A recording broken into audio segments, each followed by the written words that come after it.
வணக்கம். நிகழ்ச்சி மூலமாக உங்களை சந்திப்பதில் பெருமகிழ்ச்சி அடைகிறேன். வாழ்க்கையில் வெற்றி பயன் நோக்கி பயணம் செய்து கொண்டிருக்கிறீர்கள்.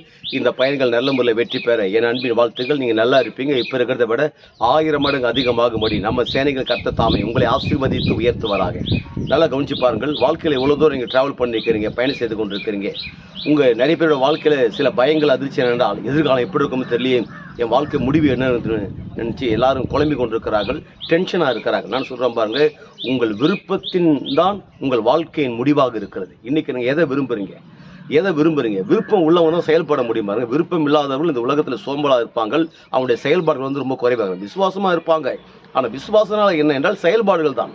அப்போது நம்பிக்கையும் விசுவாசம் உங்களோடு கூட இருக்கும்போது நிச்சயமாகவே உங்களால் செயல்பட முடியும். ஆனால் இன்றைக்கி ஏன் செயல்பட முடியாமல் இருக்குது?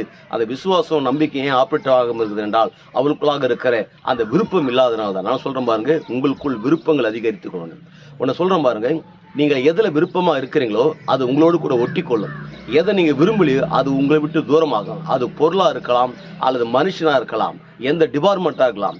எந்த டிபார்ட்மெண்ட்டு, எந்த வாழ்க்கை நீங்கள் வாழணும்னு விரும்புகிறீங்களோ அந்த லக்கை நீங்கள் அடைய முடியும். எந்த வாழ்க்கை வாழ விரும்பலையோ அந்த வாழ்க்கைக்கு உங்களுக்கும் சம்மந்தமே இல்லாமல் இருக்கும். நான் சொல்கிறேன், உங்கள் விருப்பம்தான் தேவன் செய்ய போகிறது. இதான் வேதம் சொல்கிறது. நீதிமான் விரும்புகிறது அவனுக்கு கொடுக்கப்படும். அதன் பிறகு என்னங்க, எந்தெந்த லக்கெல்லாம் உங்களை விட்டு தூரமாக இருக்குதோ அதெல்லாம் விரும்பப்படுங்க, ஆசைப்படுங்க, அது மேலே ஏக்கமாக இருங்க.